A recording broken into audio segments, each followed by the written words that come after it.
Hi folks, welcome to another update. This is continuing on from work I've done over the past year. I'm nearly caught up now. I've completed the American Civil War and now I'm on to Colonial, which is another project me and me matey had took up last year before moving on to other projects.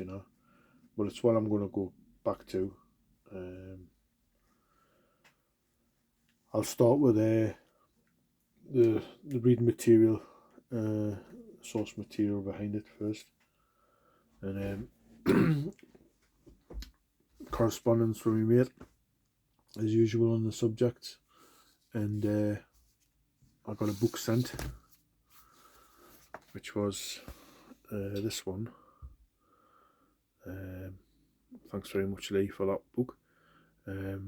Because he was starting off for doing the Sudan engagement and war, and that's what he was reading, starting getting into the colonials through that route, I think he was. And then I'm not too sure if he'd sent it this or he had recommended it, and I picked up this one, which was a good one. And I read quite a few good stories in there, and there was one that particularly caught me attention, which took us further into doing it. And it's the northwestern frontier set in the Afghan war period. But I'll show you a few more books that I've getting that I got back then. This was another one. Pure Echoes, Eyewitness Accounts of Victoria's Little Wars. For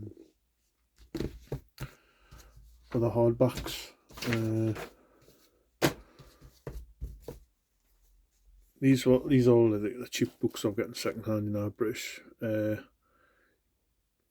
infantry uniforms. Don't know if I've kept a page on there. Yeah, that was like the sort of page I was interested in there. There's a few good plates in it, really good uniforms. An excellent one is this one, the Colonial War Source Book. It covers the entire lot. This is second hand, by the way. As you'll see in here, someone's highlighted them with marker pen, highlighter pen. All engagements: India, Afghanistan, South Africa. Excuse me, folks. Well, that's what I was showing on the slaver there. All the forces in there. Boxer Rebellion, brilliant source book material. Another one, Victoria's Heroes for Victoria, is a really good one. This one, I like the map, showing you all the colonial areas of the British Empire from 1837. This one, it has the I think this is the one that lists the forces that's all involved. That could be there, look. So, don't know if you can see that. I don't have a better look. Oh, sorry, folks. So, this is in the Punjab, the Second Sikh War. So what it'll do is it'll list like all the forces that's involved, so it's ideal, like if you're like a war game or if you want to like make armies to lists. It does it for all the theatres in the Victorian colonial wars and that book. That's a good one. This one's kind of must have. These do a great series of books, military uniforms, the 19th century.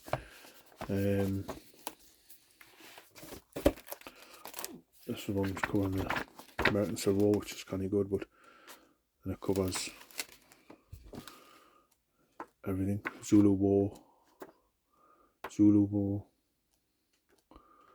First Boer War, which is actually I'm interested in that. Like, but there's some plates on there anyway, you know. Excellent books these, like, fully recommend this one. Right, that's the hardback. Picked up this quite cheap British uniform colours. I mean, this was all researching the colonial era, you know. How I got into this was like from being a kid, you know. I mean, Carry On Up the Khyber was the first introduction to like colonial to me, and Zulu Dawn. And I always wanted to get into it, and it's just my mate was doing it, you know, and it never appealed to us, because I used to think like the pith helmets and that was stupid at the time when I was little. But as you get older, like, you can see the appeal of the British military uniform, you know, over the years, going from Victoria period into World War One, you know. It's kind of good, like, you know, from the era of the red coats moving into the khaki colours. Yeah, this is kind of a little book with some good flag plates in it. Yeah, useful information. I could print them off.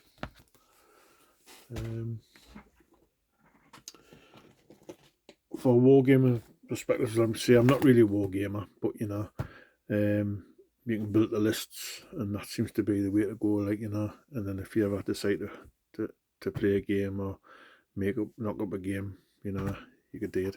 I picked this up, an old book here.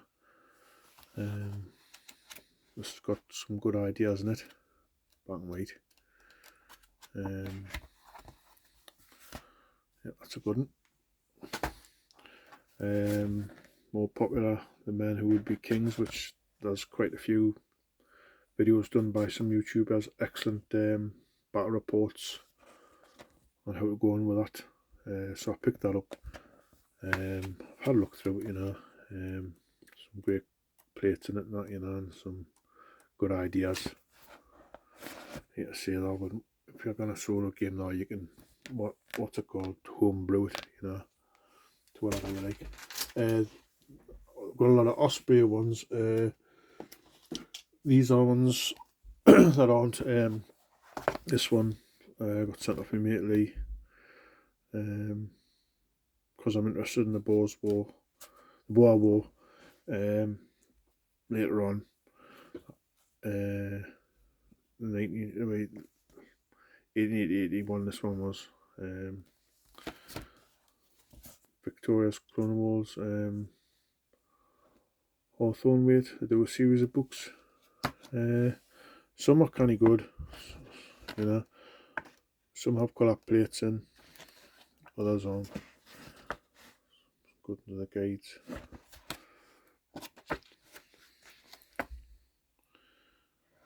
Some great plates here, you know, like the battles, the Highlanders.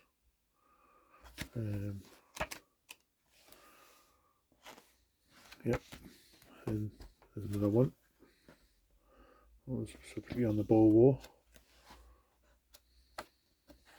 Good plate there. Yeah, getting an idea of the colours of the uniforms. Great. I've just read clippets of most of these, you know, so when I go into it, like, I'll do lots of reading, and it has a massive amount of Osprey. Great. I'll not go through all of them, I'll just show you the covers. I think obviously I don't want to get wrong for showing stuff off, you know. But it gives you a rough idea of what's out there on certain particular regiments or guiles. I believe my wife's my father-in-law's grandfather served in them in South Africa. With history there. Glenso was one.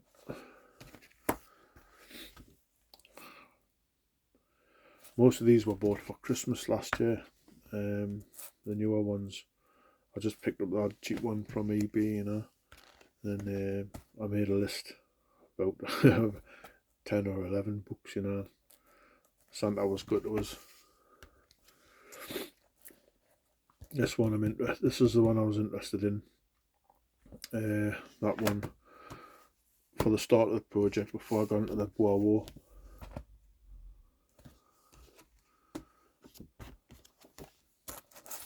Khartoum, great film. Not too sure if it's 100% accurate, but it's a good film. And this is another one which was more relevant. It was the Indian infantry regiments for the Afghan war, you know. Yep. So that's the source material. I'll just pause this a second while I get myself sorted. Hey folks, back again. Right. From this book, Against All Odds, come across the chapter Stricken Field, Mayawand, 27 July 1880, and it covers that battle, but it actually covers up to what precedes it, and there's an episode that happens in it that is depicted in a TV show called The Far Pavilions, and it was from 1984 when I was a teenager, with Ben Crossan. It was 6 episodes, and it was based in the northwestern frontier, the Second Afghan War. And there was an episode, and there was a situation that happened with a British envoy who was called Lewis Cavanari, and I'll just give you a quick rundown on what gave us inspiration to get the figures, because my pal was doing the Zulu War. I didn't fancy doing that one at the present moment in time. I fancied something different, you know. I'd never really... the Zulu War's bang in your face, and Khartoum is, you know, the Sudan theatre, but I didn't really know too much about this Afghan war, you know, with the British, and I got really interested in it. So a quick rundown is Dost Muhammad died, and then he was succeeded, the Afghan leader, succeeded by his son Sher Ali. They let the Russians back into northern Afghanistan, and it prompted an expedition by the British to secure various trade routes in the Khyber. The British crossed into Afghanistan at 3 points, one under the command of Sir Frederick Roberts, another famous British commander, and defeated the Afghans at Piwa Kotal, that's how I pronounce it. Sher Ali fled. His son Yaqub, acting as regent, made a treaty allowing the British expedition, called a resident, to be installed in Kabul for the amount of £60,000. The resident was Sir Lewis Cavanari. He was chosen by Governor General Lord Lytton, and because he was good at his job, but he was arrogant and impetuous and very ambitious, like most of the colonial commanders were, you know, for Victoria. And he arrived in Kabul in July 1879. He was part of the negotiations that led to that. So the Afghans resented them, and basically the idea of the British having presence in Kabul at all. So Cavanari didn't want to seem a threat, you know, because he seemed he seen himself as sort of like a peacemaker, and he was a little bit like Gordon of Khartoum, you know, Sir Lord Gordon. Pardon me, I keep sneezing.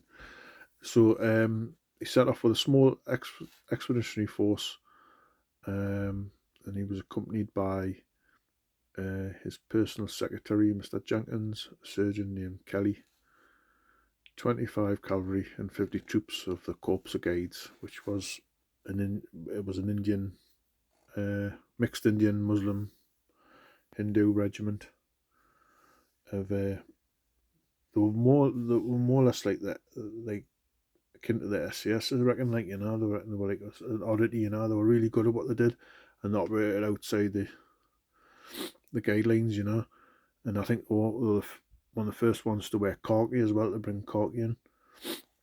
And then were led under Lieutenant Walter Hamilton. Um, this is all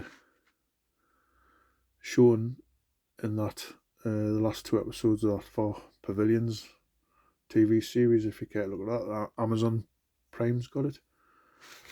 It's picture of kind of good in there, you know. So what happened is they took up residency at the old Bala Hissar fortress just outside Kabul. And it was just like, if you've seen the fortresses like in Afghanistan, they're like made of, like, it looks like mud brick, you know. You look on the photos, like, they look really old. And this was an old battered one, you know, and just reused. So Cavanari and his guides and a few other chaps took residency there. So the trouble began with 6 Afghan regiments from Herat turning up and demanding 2 months of arrears and back pay. They were further mocked by the regiments that had suffered defeat at Peshawar Katal and Afghan locals who hated the British presence. So what happened is they descended with some 2,000 of them on the fortress. Turned up. Soldiers asked for the pay. Cavanari said, no, get lost, you're not getting it. And then what happened was an 8-hour siege took place where eventually the Afghans brought up 2 mountain guns and just blasted their way into the fortress. There was high elevations, so I know they were shooting down on them as well, so they were picking them off as well. So they got their way into the fortress and they killed everyone. Cavanari as well, except a few who had been out on patrol and a couple of couriers sent for help. And reading all that, that's what spurred us on to get into it, you know. I found it really interesting, and it seemed like that could be like a little scenario. Could be collected, could be painted and gamed, you know. So I had to look for the figures. So the figures obviously are Perry's, which they excellent sets. So everyone should know this set, you know. These are ideal. Great. Limited in poses. It'd be nice if there had been some kneeling ones, you know, or prone ones, and Afghans, tribesman ones, and they will have metal ones to accompany them. These are used for the bulking, I think. What's the name on there? I can't remember. There's Atlantic doing that make as well. So how far did I get? Right. First, what the figures that I'd getting, I wanted to tackle the guides. So I couldn't find nothing guide-ish in my eyes. I mean, I did later on, like, I kind of like done some kit bashing, but Foundry, if I can get a closer pic of these. Some light on there. I don't know if it's better, probably. Nope. Yep. You see that better? Put that there. A blue background.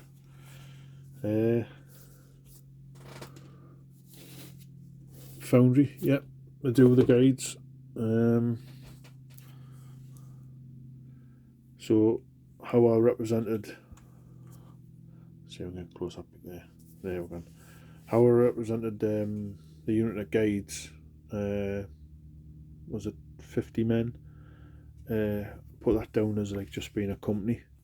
So the companies had decided on will be 8 men. That's including that commander. So this is how I tackled them. SCS guides. These guys are meant to be the best. I mean, the fought to the last man instead of surrendering at that fortress in Kabul. You know, brave men to the last. And then got this on a card. The cavalry, 25 cavalry. So I just took that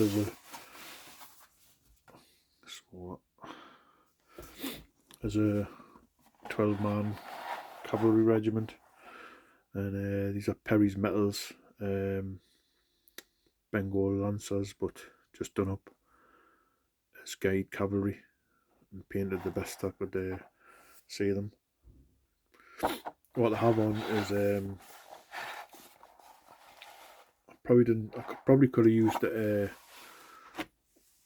swords from the Afghan box set, you know, but I think I used American Civil War ones because they were there spare at the time. So I've done these before.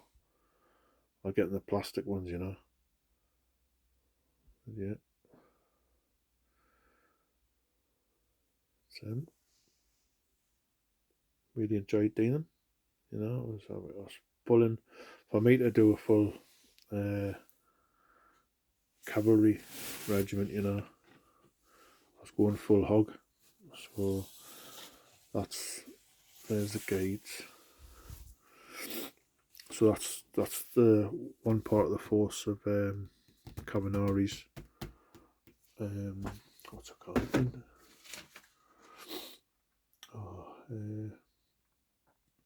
Bala Hissar, the Bala Hissar fortress.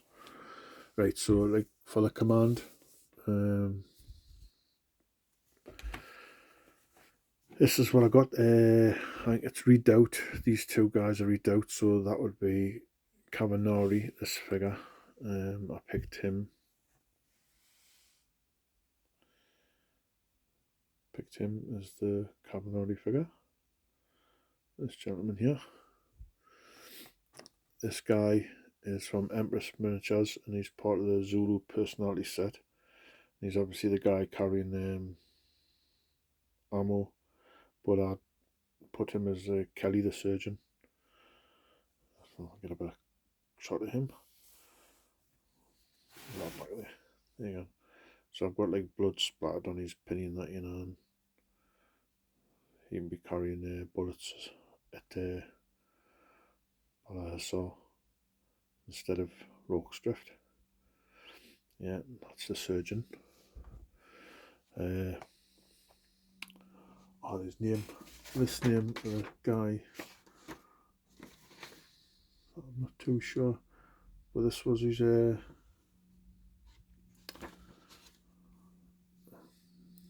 this was his secretary from Redoubt.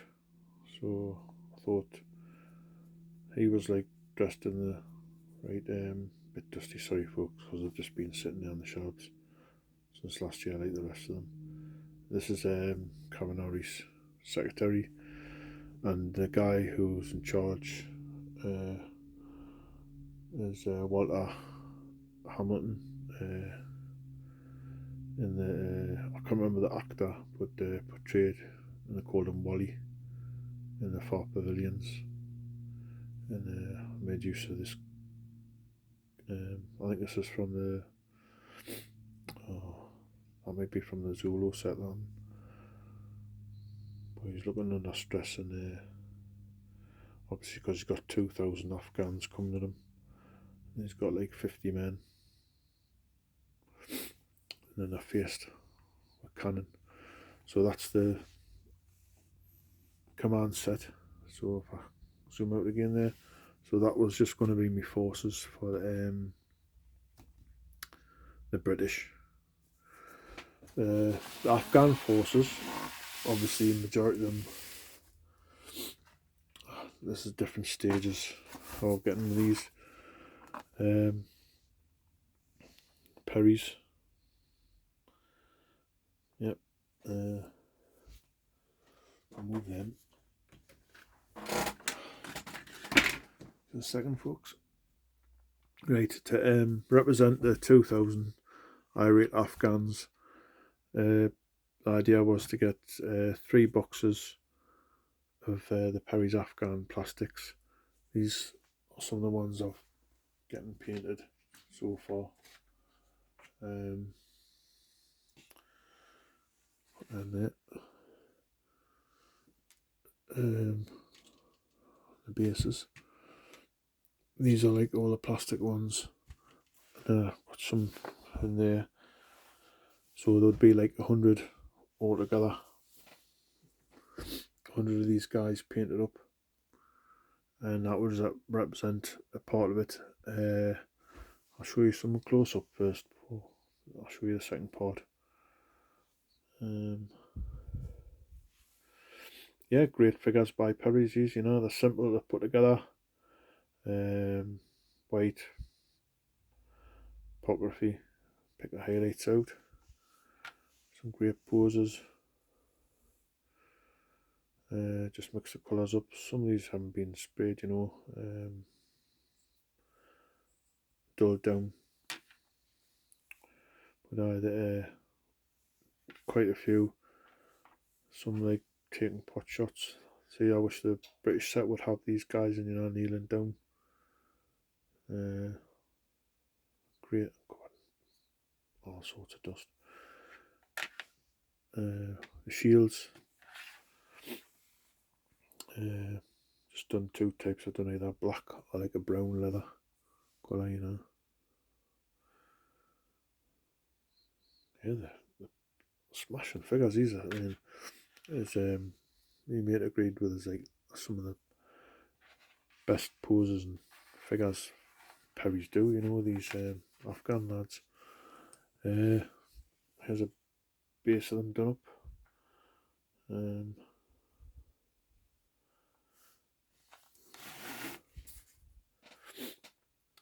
That would be like a company. So it could be either just like, I mean, the ones with swords could be like the rabble, loose, and the ones base jack could be like obviously the irate ones that were defeated previously. That's another one.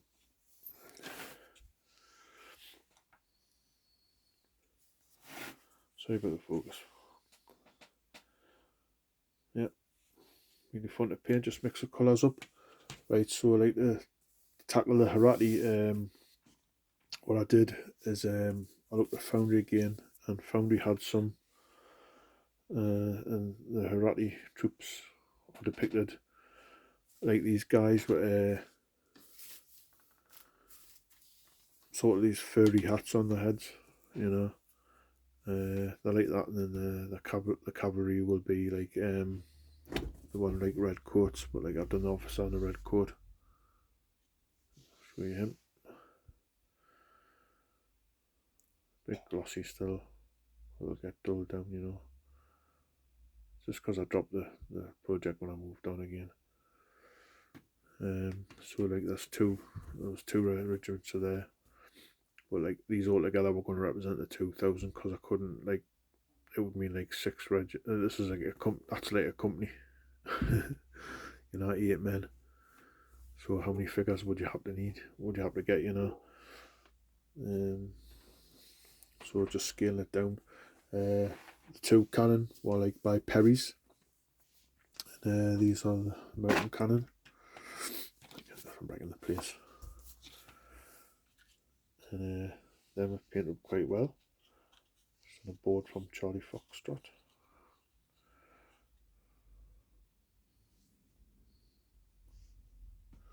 Close up.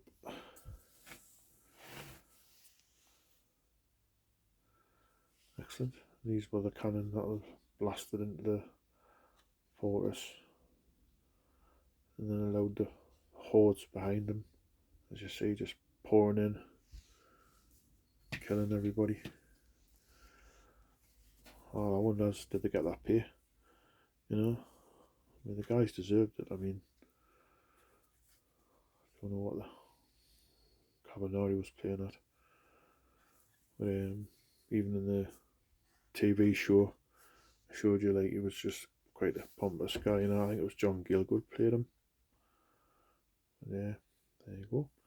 So, folks, that's the update for April, and I hope you enjoyed. Thanks for the likes and the subscribing. I've reached 100 there now. I'm absolutely ecstatic. I'm over the moon. And I'll keep plodding away there, and just posting up what I've been doing, you know. Hopefully I'll get on with the Peloponnesian War, the Greek project. I'll keep watching all your videos. I'm enjoying it. I'm being inspired still, and I love it. Thanks very much. Bye bye.